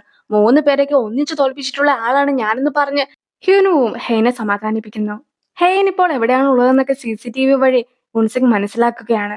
ഉൻസിങ് ഇപ്പോൾ ബ്രോക്കറിനെ വിളിച്ച് കാര്യങ്ങളൊക്കെ അന്വേഷിക്കുന്നു. എന്നെ കൊല്ലണമെന്ന് മാത്രമല്ലേ ഉൻസിങ് നിന്നോട് പറഞ്ഞിട്ടുണ്ടായിരുന്നുള്ളൂ. എപ്പോഴും കൊല്ലണമെന്ന് പറഞ്ഞില്ലല്ലോ. ഒരു കാര്യം ചെയ്യ, നീ ഇപ്പോൾ ഉൻസിങ്ങിനൊന്ന് കോൾ ചെയ്ത് നോക്ക്. നിന്നോട് പറഞ്ഞ വാഗ്ദാനങ്ങളെല്ലാം തന്നെ അവൻ പാലിക്കുമെങ്കിൽ 5 മിനിറ്റ് കഴിഞ്ഞിട്ട് എന്നെ കൊന്നോ എന്നായിരുന്നു ഹ്യുനുവും അവനോട് പറയുന്നത്. അങ്ങനെ ഉൻസിങ്ങിന്റെ ബ്രോക്കർ കോൾ ചെയ്ത സമയത്താകട്ടെ ചെയ്യാമെന്ന് പറഞ്ഞ കാര്യങ്ങൾ ചെയ്യുന്നതിന് പകരമായിട്ട് അവനോട് ഒളിച്ചിരിക്കുവാനൊക്കെ ആയിരുന്നല്ലോ ഉൻസിങ്ങും പറഞ്ഞത്. പിന്നീട് ഉൻസിങ്ങിനെ വിളിക്കുമ്പോഴെല്ലാം തന്നെ ഫോൺ സ്വിച്ച് ഓഫും ആയിരുന്നു. അതുകൊണ്ട് തന്നെ താൻ ചതിക്കപ്പെട്ടു എന്ന കാര്യം ബ്രോക്കറും മനസ്സിലാക്കുന്നു. ഇപ്പോഴാകട്ടെ നീ ഒരു ഫ്രോഡ് മാത്രമാണ്. എന്നെ കൊല്ലുകയാണെങ്കിൽ നീ ഒരു കൊലപാതകി കൂടി ആകുന്നതായിരിക്കും. ഓൾറെഡി ഞാൻ നിനക്കെതിരായിട്ട് കേസൊക്കെ കൊടുത്തത് കൊണ്ട് തന്നെ പോലീസും ആ ഒരു അന്വേഷണത്തിലാണുള്ളത്. നിന്നെ കാണാതെയും കൂടി ആക്കുകയാണെങ്കിൽ ഉറപ്പായിട്ടും നീ ആയിരിക്കും കൊലയാളി എന്ന് പോലീസും വിശ്വസിക്കുന്നതായിരിക്കും. നിന്നെ എങ്ങനെ വന്നാലും പോലീസ് പേടിക്കും. ഇപ്പോൾ ഫ്രോഡിന്റെ കാര്യം മാത്രം എടുക്കുകയാണെങ്കിൽ ആ ഒരു കേസിൽ നീ 3 വർഷം മാത്രമേ ശിക്ഷിക്കപ്പെടുകയുള്ളൂ. പക്ഷേ നീ എന്നെ കൊല്ലുകയാണെങ്കിൽ 20 വർഷത്തെ ശിക്ഷയായിരിക്കും നീ അനുഭവിക്കേണ്ടതായിട്ട് വരിക. ഇനി എന്നെ കൊല്ലണോ വേണ്ടോ എന്നൊക്കെ നിനക്ക് തീരുമാനിക്കാമെന്ന് ഹ്യുനുവ് പറഞ്ഞപ്പോഴത്തേക്കും അയാളും ഹ്യുനുവിനെ വെറുതെ വിട്ടിട്ടുണ്ടായിരുന്നു. ഞാൻ ആ ഒരു ഫ്രോഡ് പരിപാടിയൊക്കെ കാണിച്ചത് നീ പറഞ്ഞിട്ടാണെന്ന് പോലീസിന്റെ അടുത്ത് പറയും. അങ്ങനെയൊന്നും പറയേണ്ടെങ്കിൽ ഇപ്പോൾ തന്നെ എനിക്ക് പണമൊക്കെ അയച്ചു തരുവാനായിട്ടാണ് ബ്രോക്കർ മുൻസിങ്ങിനോട് പറയുന്നത്. ഹ്യുനുവും ഇപ്പോൾ താമസിക്കുന്ന വീട്ടിലേക്കൊക്കെ ഹെയ്നെയും കൂട്ടിക്കൊണ്ട് വന്നിരിക്കുന്നു. സോഫയിലൊക്കെ പുതപ്പ് കിടക്കുന്നത് കാണുമ്പോഴത്തേക്കും നീ സോഫയിൽ കിടന്നാണോ ഉറങ്ങുന്നതെന്നൊക്കെ ഹെയ്നും അവനോട് ചോദിക്കുകയാണ്. ഞാൻ എവിടെ തല വെച്ചാലും എനിക്ക് അവിടെ കിടന്ന് ഉറങ്ങുവാനായിട്ട് സാധിക്കുമെന്നൊക്കെ ഹ്യുനുവ് പറയുമ്പോഴത്തേക്കും ഡിവോഴ്സിന് ശേഷം നിനക്ക് നന്നായി തന്നെ ഉറങ്ങുവാനായിട്ടൊക്കെ സാധിക്കുന്നുണ്ടോ? പക്ഷെ എനിക്ക് ഉറങ്ങുവാൻ കഴിയുന്നുണ്ടായിരുന്നില്ല. മാത്രമല്ല ഡിവോഴ്സ് ഒക്കെ ചെയ്യുക എന്നത് നിന്റെ സ്വപ്നമല്ലായിരുന്നോ? അങ്ങനെ വരുമ്പോഴത്തേക്കും നിനക്ക് നന്നായി ഉറങ്ങുവാനും സാധിക്കുന്നുണ്ടായിരിക്കും. നമ്മളിൽ 2 പേരിൽ ഒരാളെങ്കിലും ഡിവോഴ്സിന് ശേഷം ഹാപ്പി ആണല്ലോ എന്നൊക്കെയാണ് ഹെയ്ൻ പറയുന്നത്. പക്ഷെ അതൊക്കെ കേൾക്കുന്ന ഹ്യുനുവും ഹെയ്നെ പറഞ്ഞു മനസ്സിലാക്കുവാനൊക്കെ കുറേയധികം പാടുപെടുന്നു. നമ്മൾ അടികൂടിയിട്ടാണെങ്കിൽ പോലും നിന്റെ ഒപ്പം ഈ ഒരു വീട്ടിലൊക്കെ താമസിക്കുവാനായിട്ട് എനിക്ക് ഒരുപാട് ആഗ്രഹം ഉണ്ടായിരുന്നുവെന്നും ഞാൻ നിന്നെ ഒരുപാട് മിസ് ചെയ്തിട്ടുണ്ടായിരുന്നുവെന്നും ഹ്യുനുവും അവളോട് പറയുകയാണ്. അവൾക്ക് വിശക്കുന്നുണ്ടെന്നൊക്കെ പറയുമ്പോഴത്തേക്കും ഹ്യുനുവും അവൾക്കുള്ള ഫുഡൊക്കെ ഉണ്ടാക്കി കൊടുക്കുന്നു. ഇനി ഉൺസിങ്ങിനെ കാണിക്കുമ്പോഴത്തേക്കും ഹെയ്ന്റെ ഒപ്പം ഒന്നിച്ചിരുന്ന് ഫുഡൊക്കെ കഴിച്ച് ആ ഒരു സ്ഥലത്തെത്തിയതിനു ശേഷം ഉൺസിങ്ങും അവിടെ ഉണ്ടായിരുന്ന സാധനങ്ങളെല്ലാം തന്നെ തല്ലി പൊട്ടിക്കുകയാണ്. ഹ്യുനുവും വളരെ രുചികരമായിട്ടുള്ള ഫുഡൊക്കെ ആയിരുന്നു ഉണ്ടാക്കിയിട്ടുണ്ടായിരുന്നത്. അതൊക്കെ കഴിക്കുന്ന ഹെയ്നും നീ എന്തുകൊണ്ടാണ് ഇതിനു മുമ്പ് ഇങ്ങനെ ഫുഡൊന്നും ഉണ്ടാക്കാതിരുന്നതെന്ന് അവന്റെ അടുത്തും ചോദിക്കുന്നു. അവനും ഇതിനു മുമ്പ് അങ്ങനെയുള്ള സന്ദർഭമൊന്നും ഉണ്ടായിട്ടില്ല എന്നൊക്കെ അറിയിക്കുകയാണ്. ഞാൻ മരിച്ചു കഴിഞ്ഞിട്ടുണ്ടെങ്കിൽ നീയും മറ്റാരെങ്കിലും വിവാഹം കഴിക്കുമോ? അവരുടെ ഒപ്പം വഴക്കൊക്കെ കൂടിയിട്ട് ഈ ഒരു ചെറിയ വീട്ടിൽ താമസിക്കുമോ? അവൾക്കും ഇതുപോലെ ഫുഡൊക്കെ ഉണ്ടാക്കി കൊടുക്കുമോ എന്നൊക്കെ ഹെയ്നും ഹ്യൂനുവിനോട് ചോദിക്കുന്നു. നിന്നെ പോലെ ഇത്രയ്ക്ക് സ്നേഹിക്കുന്ന ഒരു വൈഫിനെയൊക്കെ എന്തിനാണ് ഡിവോഴ്സ് ചെയ്തതെന്ന് ചോദിച്ചുകൊണ്ടാണ് പലരും എനിക്കെതിരായിട്ട് കമന്റ് ഒക്കെ ഇടുന്നത്. അങ്ങനെ ഇരിക്കെ എന്നെ കെട്ടുവാനായിട്ട് ഏതെങ്കിലും പെണ്ണ് വരുമോ എന്നൊക്കെ ഹ്യൂനുവും അവളോട് ചോദിക്കുകയാണ്. പക്ഷെ നീ സ്മാർട്ടാണ്, വളരെ ഹാൻസം ആണ്, നന്നായി കുക്കും ചെയ്യും. ഇങ്ങനെയുള്ള ഒരാളെ ആരാണ് സ്നേഹിക്കാത്തതെന്നൊക്കെയാണ് അവളും ചോദിക്കുന്നത്. ഇനിയും 100 ജന്മങ്ങൾ ജനിച്ചിട്ടുണ്ടെങ്കിലും ആ 100 തവണയും ഞാൻ നിന്നെ തന്നെ ആയിരിക്കും സെലക്ട് ചെയ്യുക എന്ന് കൂടി അവളും അറിയിക്കുന്നു. ഹ്യൂനുവിനും അതൊക്കെ കേൾക്കുമ്പോഴത്തേക്ക് ഒരു ഞെട്ടലൊക്കെയാണ് ഉണ്ടാകുന്നത്. വിഷമിച്ചിരിക്കുന്ന ഉൺസിങ്ങിന്റെ അടുത്ത് ചെന്നതിന് ശേഷം സിൽഹി പറയുകയാണ്, ഹെയ് നിന്നെ ഉപയോഗിക്കുകയായിരുന്നെന്ന് നിനക്ക് ഇപ്പോഴെങ്കിലും മനസ്സിലായില്ലേ? ഇനിയെങ്കിലും ഇതൊക്കെ നിർത്തിക്കൂടെ എന്നൊക്കെ. പക്ഷേ എന്നെ എല്ലാവരും ഉപയോഗിക്കുകയായിരുന്നില്ലേ എന്നാണ് ഉൺസിങ്ങും തിരിച്ച് അമ്മയോട് ചോദിക്കുന്നത്. നിന്നെ വിദേശത്തേക്ക് അയച്ചിട്ട് ഞാൻ നിന്നെക്കുറിച്ചുള്ള ഒരു കാര്യങ്ങളും അന്വേഷിക്കുന്നില്ലായിരുന്നു എന്നാണോ നീ വിചാരിച്ചത്? നിന്നെ അഡോപ്റ്റ് ചെയ്ത പേരൻസിന് ഒരുപാട് പണം കൊടുത്തിട്ടുണ്ടായിരുന്നെങ്കിൽ പോലും അവർ നിന്നെ അബ്യൂസ് ഒക്കെ ചെയ്തിട്ടുണ്ടായിരുന്നില്ലേ? മാത്രമല്ല മദ്യപിക്കാത്ത അവരും എങ്ങനെയാണ് മദ്യപിച്ച് കാർ ആക്സിഡന്റിൽ പെട്ട് കൊല്ലപ്പെട്ടതെന്നാണ് നീ വിചാരിക്കുന്നത്? ഓർഫനേജിൽ ഉണ്ടായിരുന്ന സമയത്തും അവിടുത്തെ ഡയറക്ടർ നിന്നോട് മോശമായിട്ടൊക്കെയല്ലേ പെരുമാറിയിട്ടുണ്ടായിരുന്നത്? പെട്ടെന്ന് ആ ഒരു ഓർഫനേജ് തന്നെ തീയിലൊക്കെ ആയി പോകുകയും ഓർഫനേജ് പിന്നീട് പൂട്ടേണ്ടതായിട്ട് വരികയും ഒടുവിലായിട്ട് ആ ഒരു ഡയറക്ടർ മരിക്കുകയും ചെയ്തതെല്ലാം തന്നെ വെറും ഒരു കോയിൻസിഡൻസ് ആണെന്നൊക്കെയാണോ നീ ഇപ്പോഴും വിചാരിച്ചിരിക്കുന്നതെന്നൊക്കെയാണ് സോൽഹിയും ചോദിക്കുന്നത്. ഞാൻ ഈ ചെയ്യുന്നതെല്ലാം തന്നെ നിനക്ക് വേണ്ടി മാത്രമാണ്. ചെറുമാന്റെ ഈ ഒരു സ്വത്തൊക്കെ ഞാൻ നിനക്ക് വേണ്ടിയിട്ടാണ് സൂക്ഷിച്ചു വെക്കുവാനായിട്ട് പോകുന്നതും. ഹേനാകട്ടെ ആരായിക്കൊള്ളട്ടെ, നിനക്കും എനിക്കും എതിരായിട്ട് വരികയാണെങ്കിൽ ഞാൻ അത് ഒരിക്കലും കണ്ടില്ല എന്ന് നടിക്കുകയില്ല. നിന്നെ ആരെങ്കിലും ഉപയോഗിക്കാനായിട്ട് ശ്രമിക്കുകയാണെങ്കിൽ പോലും ഞാൻ അതിനെ എല്ലാം തന്നെ ഇല്ലാതാക്കുന്നതായിരിക്കുമെന്നൊക്കെ സോൽഹിം അവനോട് പറയുന്നു. ചെറിയൊരു കാർ ആക്സിഡന്റ് ഒക്കെ സംഭവിച്ചെന്ന് മാത്രമായിരുന്നു ഹ്യുൻവുവും ഹെയ്നോട് പറഞ്ഞിട്ടുണ്ടായിരുന്നത്. ഇനി മുത്തശ്ശനെ കണ്ടായിരുന്നോ എന്നൊക്കെ ചോദിക്കുമ്പോഴത്തേക്കും മുത്തശ്ശനോട് അവൾ സംസാരിച്ചിട്ട് പോലും മുത്തശ്ശനും അവളെ തിരിച്ചറിഞ്ഞിട്ടൊന്നും ഉണ്ടായിരുന്നില്ല. പക്ഷെ മുത്തശ്ശൻ തന്നെ അവൾക്ക് ഗിഫ്റ്റ് ആയിട്ട് കൊടുത്തിട്ടുണ്ടായിരുന്ന ഒരു പേനയൊക്കെ അവൾ മുത്തശ്ശനെ ഏൽപ്പിക്കുകയാണ്. മുത്തശ്ശൻ എപ്പോഴെങ്കിലും ബോധമൊക്കെ വരികയാണ് എങ്കിൽ അവളോട് എന്തെങ്കിലും പറയുവാനായിട്ടുണ്ടെങ്കിൽ ആ ഒരു പേനയിൽ റെക്കോർഡ് ചെയ്ത് വെച്ചോളുവാനായിരുന്നു അവളും പറഞ്ഞിട്ടുണ്ടായിരുന്നത്. അതുകൊണ്ട് തന്നെ മുത്തശ്ശന് ബോധം വരുമ്പോഴത്തേക്കും നമ്മളും അതൊക്കെ അറിയുന്നതായിരിക്കുമെന്ന് അവളും പറയുന്നു. ഹെയ്ൻ പോയതിനു ശേഷം സോൽഹി മുത്തശ്ശനെ കാണുവാനായിട്ട് എത്തിയിട്ടുണ്ടായിരുന്നു. അവളും ആ ഒരു പണത്തിനെ കുറിച്ചല്ലേ ചോദിച്ചിട്ടുണ്ടായിരുന്നതെന്നൊക്കെയാണ് സോൽഹിം ഇപ്പോൾ മുത്തശ്ശനോട് ചോദിക്കുന്നത്. നിങ്ങൾ എവിടെയാണ് പണമുള്ളതെന്നൊക്കെ എന്നോട് പറ. എന്തിനാണ് ഇങ്ങനെ നരക ജീവിതമൊക്കെ നയിക്കുന്നത്? പണമുള്ളത് എവിടെയാണെന്ന് അറിയാത്തിടത്തോളം കാലം നിങ്ങൾക്കും മരിക്കുവാനായിട്ട് സാധിക്കുകയില്ല എന്നൊക്കെ സോൽഹിയും അറിയിക്കുന്നു. പിന്നീട് അയാൾ ശരിക്കും ഇതുവരെ നോർമൽ ആയിട്ടുണ്ടോ ഇല്ലയോ എന്നൊന്ന് ചെക്കും കൂടി ചെയ്യുകയാണ്. അതായത് ഹെയ്ന് റെയർ ആയിട്ടുള്ള ഒരു ട്യൂമറൊക്കെ ഉണ്ട് എന്നും അവൾ ഉടനെ തന്നെ മരിക്കുന്നതായിരിക്കുമെന്നും മുത്തശ്ശനോട് പറയുമ്പോഴത്തേക്കും മുത്തശ്ശന്റെ അടുത്തൊന്നും പ്രത്യേകിച്ച് ഒരു റിയാക്ഷനും ഉണ്ടായിരുന്നില്ല. അതുകൊണ്ട് തന്നെ മുത്തശ്ശന് ഇതുവരെയായിട്ടും നേരെയായിട്ടില്ല എന്നൊക്കെ സോൽഹിയും വിചാരിക്കുന്നു. എങ്കിൽ പോലും സോൽഹി പോയി കഴിയുമ്പോഴത്തേക്കും മുത്തശ്ശന്റെ മൊത്തത്തിലുള്ള ആ ഒരു ഭാവമൊക്കെ മാറുന്നുമുണ്ട്. സൂചോളം ഇപ്പോൾ കാട്ടിൽ കൂടെയൊക്കെ നടന്നിട്ട് ഭയങ്കര പ്രാക്ടീസിങ്ങും മറ്റുമാണ്. ഇനി ചേട്ടന്റെ അടുത്തേക്ക് തിരിച്ചു വന്ന് ചേട്ടനോട് സംസാരിക്കുകയാണ്. നിന്റെ വൈഫ് മറ്റെവിടെയെങ്കിലും ആണോ താമസിക്കുന്നതെന്നൊക്കെ ആയിരുന്നു സൂചോളം ചേട്ടനോട് ചോദിച്ചത്. പക്ഷെ ഞങ്ങൾ ഒന്നിച്ചാണ് താമസിക്കുന്നതെന്നൊക്കെ ചേട്ടൻ മറുപടി പറയുമ്പോഴത്തേക്കും സൂചോളം മൊത്തത്തിൽ ഞെട്ടുന്നു. അങ്ങനെയാണെങ്കിൽ ഞാൻ ഇതുവരെ നിന്റെ വൈഫിനൊന്നും കണ്ടിട്ടില്ലല്ലോ എന്നൊക്കെ സൂചോൾ ചോദിക്കുമ്പോഴത്തേക്കുമാണ് യഥാർത്ഥത്തിൽ വിവാഹത്തിന്റെ സമയത്ത് നടന്ന കാര്യങ്ങളെ കുറിച്ചെല്ലാം തന്നെ ചേട്ടനും പറഞ്ഞു കൊടുക്കുന്നത്. നീ എന്റെ മരുമകളാണ്, പക്ഷെ എന്റെ മകളല്ല. അതായത് ഞാൻ എന്റെ മകളെയൊക്കെ സ്ഥിരമായിട്ട് തല്ലാറുണ്ട്. പക്ഷെ എനിക്ക് നിന്നെ തല്ലുവാനായിട്ട് സാധിക്കുകയില്ല. മാത്രമല്ല ഹോളിഡേയ്സിൽ നിനക്ക് അവധിയൊക്കെ കിട്ടുന്ന സമയത്ത് പേരൻസിന്റെ വീട്ടിലേക്ക് പോകുകയോ അല്ലെങ്കിൽ എവിടെയെങ്കിലും ട്രിപ്പ് പോവുകയൊക്കെ ചെയ്തോ, അതിനൊന്നും എനിക്ക് ഒരു പ്രശ്നവും ഇല്ല. എന്റെ ബർത്ത്ഡേയുടെ സമയത്ത് എനിക്ക് ഗിഫ്റ്റ് തരണമെന്നൊന്നും തന്നെ ഞാൻ പറയുകയില്ല. അഥവാ നിനക്ക് വല്ല ഗിഫ്റ്റും തരുവാനായിട്ട് തോന്നിക്കുകയാണെങ്കിൽ മെസ്സേജിൽ ഏതെങ്കിലും ഒരു ഇമോജിക്ക് വെച്ച് അയച്ചു തന്നാൽ മതി. എന്റെ മകന്റെ ഭാഗത്ത് ഒരുപാട് തെറ്റുകളൊക്കെ ഉണ്ട്. എനിക്ക് അവനെ നന്നാക്കുവാൻ സാധിച്ചിട്ടില്ല. ഇനി നീയായിട്ട് അവനെ നന്നാക്കുകയാണെങ്കിൽ തന്നെ എനിക്ക് അവനെ തിരിച്ചു തരണമെന്ന് ഞാൻ പറയുകയില്ല. അങ്ങനെയൊക്കെ ആയിരുന്നു അമ്മയും പറഞ്ഞിട്ടുണ്ടായിരുന്നത്. അവൾക്കും അതെല്ലാം തന്നെ സമ്മതമായിരുന്നു. ഇപ്പോഴാകട്ടെ അവളൊരു ഫ്രീ ബേർഡ് പോലെ ആയി കഴിഞ്ഞിരിക്കുന്നു. മാത്രമല്ല അവളുടെ കൂടെ വർക്ക് ചെയ്യുന്ന ആൾക്കാരാകട്ടെ ലോകത്തിലെ തന്നെ ഏറ്റവും നല്ല അമ്മായിയമ്മയാണ് എന്റെ അമ്മ എന്നൊക്കെ പറഞ്ഞ് എനിക്ക് ക്രെഡിറ്റ് നൽകി കഴിഞ്ഞിരിക്കുന്നു. അതുകൊണ്ട് തന്നെ ഞാനും ഹാപ്പിയാണെന്നൊക്കെ ചേട്ടനും സൂചോളിനോട് പറയുന്നു. ഡാഹായ് വീട്ടിൽ നിന്ന് പോകുന്ന സമയത്താകട്ടെ ഒരുപാട് ആർട്ട് വർക്ക്സും മറ്റും അവൾ മോഷ്ടിച്ചിട്ടൊക്കെ ഉണ്ടായിരുന്നു. ഇപ്പോഴാകട്ടെ അതെല്ലാം തന്നെ വിറ്റ് പണമാക്കിയിരിക്കുന്നു. അതും അവൾ അവളുടെ ഹസ്ബൻഡിനെ ഏൽപ്പിക്കുന്നു. പക്ഷെ അയാളും അവൾ എന്തൊക്കെ സാധനങ്ങൾ അടിച്ചോണ്ട് പോയെന്നുള്ള എല്ലാ ഡീറ്റെയിൽസും കണ്ടെത്തി കഴിഞ്ഞിട്ടുണ്ടായിരുന്നു. ഒരു ബുദ്ധന്റെ പ്രതിമ ഇതുവരെ ആയിട്ടും അവൾ വിറ്റിട്ടില്ല എന്ന് മനസ്സിലാക്കുന്ന അയാളും ആ പ്രതിമയൊക്കെ എവിടെയാണെന്നൊക്കെ അവളോടും ചോദിക്കുകയാണ്. പക്ഷെ അവളും എല്ലാ പണവും ഇവിടെ ഉണ്ടെന്നൊക്കെ പറയുമ്പോഴത്തേക്കും അയാളും ആകെ ദേഷ്യപ്പെടുന്നു. പക്ഷെ അയാളുടെ ദേഷ്യത്തിനിടയ്ക്കാകട്ടെ അവിടെ ഉണ്ടായിരുന്ന ഒരു ലൈറ്റൊക്കെ താഴേക്ക് വീഴുമ്പോഴത്തേക്കും അവളും ഗുണിയനെ പ്രൊട്ടക്ട് ചെയ്യുവാനായിട്ടായിരുന്നു ശ്രമിച്ചിട്ടുണ്ടായിരുന്നത്. അവളുടെ വീക്ക്നെസ് ഒക്കെ ഗുണ്യമാണെന്ന് മനസ്സിലാക്കുന്ന അയാളും ഗുണുവിനെ എന്തെങ്കിലും ചെയ്യുമെന്നൊക്കെ പറഞ്ഞ് ഭീഷണിപ്പെടുത്തുമ്പോഴത്തേക്കും ആ ഒരു സ്റ്റാച്യു ഒക്കെ ഇപ്പോൾ സേഫിലാണ് ഉള്ളതെന്നും അതുകൊണ്ട് തന്നെ നാളെ രാവിലെ തന്നെ നമുക്കതൊക്കെ പോയി എടുക്കാമെന്നും അവളും പറയുന്നു. അങ്ങനെ അയാൾ പറഞ്ഞത് പ്രകാരം വൈനൊക്കെ അയാൾക്ക് കൊടുക്കുന്ന കൂടെ അതിന്റെ അകത്ത് കുറച്ച് ഉറക്ക ഗുളികയും കൂടി ഇട്ടിട്ടായിരുന്നു ഡാഹയും അത് നൽകിയത്. മാത്രമല്ല അവിടെ ഉണ്ടായിരുന്ന പണവും മറ്റ് സാധനങ്ങളും എല്ലാം തന്നെ ഡാഹ അവിടെ നിന്നും എടുത്തോണ്ട് പോകുന്നു. ഹിനു ഉറങ്ങിക്കിടക്കുമ്പോഴത്തേക്കും ഹെയ്നും കുറെ നേരമൊക്കെ അവനെ നോക്കിക്കൊണ്ടിരിക്കുകയാണ്. പിന്നീട് അവനും കണ്ണു തുറന്ന് കഴിയുമ്പോഴത്തേക്കും നമുക്കൊരു 5 മിനിറ്റ് ഒന്നിച്ച് കിടന്നാലോ എന്ന് ചോദിച്ച് അവളെയും കെട്ടിപ്പിടിച്ച് കിടക്കുന്നു. ഗ്രേസ്കോയും ഇപ്പോൾ സ്യോൽഹിനെ കാണുവാനായിട്ട് എത്തിക്കഴിഞ്ഞിരിക്കുന്നു. അങ്ങനെ ഇരിക്കെ ഇന്നലെ ഹിനു ഇവിടെ എത്തിയിട്ടുണ്ടായിരുന്നു എന്നൊക്കെ സ്യോൽഹിയും പറയുകയാണ്. ഒരു ക്യാമറ വർക്കിംഗ് അല്ല എന്നറിഞ്ഞിട്ട് ആ ഒരു ഭാഗത്തൂടെ ആയിരുന്നു അവൻ വന്നിട്ടുണ്ടായിരുന്നതെങ്കിലും അവനെ ഹെൽപ്പ് ചെയ്തത് ആരാണെന്നൊക്കെ ഞങ്ങൾക്ക് കണ്ടെത്തുവാനായിട്ട് സാധിച്ചു എന്നാണ് സ്യോൽഹി പറയുന്നത്. അതായത് ഗ്രേസ്കോനെ കാണുവാനായിട്ടായിരുന്നു യഥാർത്ഥത്തിൽ ഹിനു ആദ്യം എത്തിയത്. മുത്തച്ഛന്റെ സീക്രട്ട് ഫണ്ടൊക്കെ അന്വേഷിച്ചുകൊണ്ടായിരുന്നല്ലോ ഹിനുവോ ഇരുന്നത്. അങ്ങനെ ഇരിക്കെ ആയിരുന്നു ഓൺസിങ്ങും ഹെയ്നെ വിളിച്ചുകൊണ്ട് പോയിട്ടുണ്ടായിരുന്നത്. ഇപ്പോൾ ഹൈലിന്റെ അടുത്തേക്കൊക്കെ പോകണമെങ്കിൽ അതായത് ആ വീട്ടിലേക്കൊക്കെ കടക്കണമെങ്കിൽ ഒരു പാസ് ഒക്കെ വേണം. ആ പാസ് ഇല്ലാത്തത് കൊണ്ട് തന്നെ അവന്റെ വീടിന്റെ അകത്തേക്ക് കയറുവാനായിട്ടും സാധിക്കുകയില്ല. അതുകൊണ്ടായിരുന്നു ഗ്രേസ്കോയുടെ കയ്യിലുണ്ടായിരുന്ന പാസ് ഒക്കെ സ്വന്തമാക്കിയിട്ട് ഹ്യുൻവുവും വീടിനകത്തേക്കൊക്കെ വന്നിട്ടുമുണ്ടായിരുന്നത്.